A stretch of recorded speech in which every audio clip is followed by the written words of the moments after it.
नमस्कार दोस्तों, IAS app पर आप लोगों का बहुत बहुत स्वागत है। आज हम डिस्कस करेंगे कार्बन नैनोट्यूब्स के बारे में। यहाँ पे हम देखेंगे कार्बन नैनोट्यूब का प्रॉपर्टीज़ क्या है, इसका एप्लीकेशंस क्या है और चर्चा करेंगे नैनो टेक्नोलॉजी इन इंडिया। पहले देखेंगे कार्बन नैनोट्यूब्स। कार्बन नैनोट्यूब्स को हम शॉर्ट में कहते हैं CNT। तो कार्बन का एक एलोट्रोपी है कार्बन नैनोट्यूब और ये सिलिंड्रिकल नैनो स्ट्रक्चर जैसा दिखता है इसको।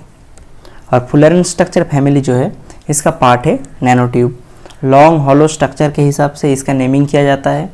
एक ग्राफीन शीट जो है इसको रोल करके हम एक नैनोट्यूब प्रिपेयर कर सकते हैं।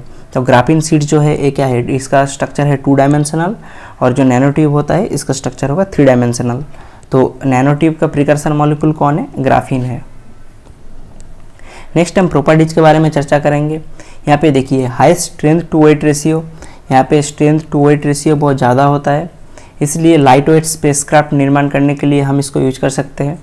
ये स्टील से भी ज़्यादा स्ट्रॉन्ग होता है और एल्यूमिनियम से हल्का होता है, इसलिए ज़्यादा से ज़्यादा स्ट्रेन ये बियर कर सकता है और सेल मेम्ब्रेन के अंदर इजीली घुस सकता है, इसलिए हम इसको कैंसर ट्रीटमेंट में भी हम इसको यूज कर सकते हैं। इलेक्ट्रिकल रेजिस्टेंस चेंजेस सिग्निफिकेंटली, इसका इलेक्ट्रिकल रेजिस्टेंस जो है वो सिग्निफिकेंटली चेंज होता है, इसलिए कोई भी दूसरा मॉलिक्यूल के साथ जब ये अटैच्ड होता है तब इसके अंदर एक सेंसर प्रॉपर्टी डेवलप्ड होता है। नेक्स्ट हम चर्चा करेंगे एप्लीकेशंस के बारे में। तो ग्राफीन एंड कार्बन नैनोट्यूब ये दोनों को हम सिलिकॉन के रिप्लेसमेंट के तौर पे हम यूज कर सकते हैं। तो ट्रांजिस्टर के अंदर क्या रहता है, सिलिकॉन रहता है। जब सिलिकॉन के रिप्लेसमेंट के तौर पे हम ग्राफीन और कार्बन नैनोट्यूब यूज करेंगे तब ये साइज में छोटा होता है और हीट एमिशन भी यहाँ पे कम होगा। फिल्टर के तौर पे भी हम इसको यूज कर सकते हैं बैक्टीरिया रिमूवल करने के लिए। सोलर सेल में भी हम इसको यूज कर सकते हैं और स्मार्ट फैब्रिक्स निर्माण करने के लिए और मेकिंग बाईसाइकिल कंपोनेंट इसके लिए भी हम इसको यूज कर सकते हैं। और manufacture for light weight boards इसके लिए भी हम कार्बन नैनोट्यूब का इस्तेमाल कर सकते हैं। नेक्स्ट हम चर्चा करेंगे objectives of nano technology initiative. तो नैनो टेक्नोलॉजी इनिशिएटिव का ऑब्जेक्टिव क्या था? इसका पहला मकसद था बेसिक रिसर्च को प्रमोट करना। दूसरा मकसद क्या था? दूसरा मकसद था नैनो साइंस एंड टेक्नोलॉजी के लिए एक अच्छा खासा इंफ्रास्ट्रक्चर प्रोवाइड करना। और देखिए, और जो इंडस्ट्रियल सेक्टर जो है, इंडस्ट्रियल सेक्टर के अंदर जो R&D होता है तो R&D को इनकरेज करना ताकि वो गवर्नमेंट के साथ PPP मोड पर काम करे। और जो human resource and development ministry जो है इसका काम क्या था? इसका काम था रिसर्चर को अच्छा खासा एजुकेशन एंड ट्रेनिंग प्रोवाइड करना इस फील्ड में। नेक्स्ट है नैनो साइंस टेक्नोलॉजी इनिशिएटिव। तो nano science and technology initiative launch किया गया था department of science and technology के द्वारा 2001 में।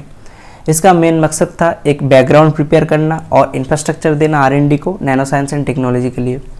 इसके तहत 19 सेंटर ऑफ एक्सीलेंस इस्टेब्लिश किया गया था जो कि 2001 से 2006 तक काम कर रहा था। और इसके सफलता के बाद एक नैनो मिशन लॉन्च किया गया था 2007 में। तो नैनो मिशन लॉन्च किया गया था गवर्नमेंट ऑफ इंडिया के द्वारा 2007 में। इसका लाइफ स्पैन था 5 year.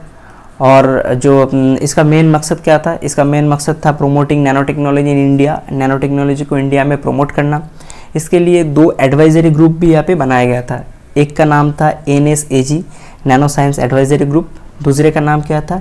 NATAG nano applications and technology advisory group. तो इसका मकसद क्या क्या था? इसका मकसद था मैन पावर अच्छे से अच्छा सप्लाई करना और अच्छे ट्रेनिंग सप्लाई करना और फॉरेन कोलैबोरेशन करना। इसके साथ साथ जितने भी जो बेसिक रिसर्च है इसको प्रमोट करना और यूजफुल मटेरियल बने, यूजफुल प्रोडक्ट बने इस मिशन के तहत, ये भी ध्यान रखना इस मिशन का मकसद था।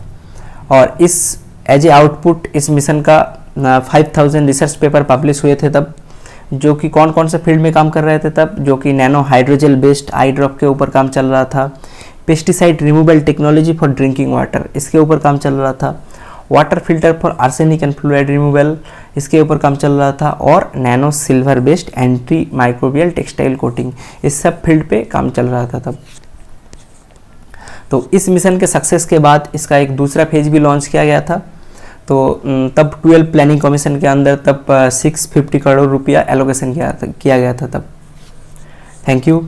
आप प्ले स्टोर में जाइए और आईएएस ऐप का ऐप प्लीज़ डाउनलोड कर लीजिएगा। वहाँ पे जो साइंस एंड टेक्नोलॉजी कोर्स है वो वहाँ पे जितने भी लेक्चर है सब लेक्चर आपको वहाँ पे मिल जाएगा। Thank you for the lecture.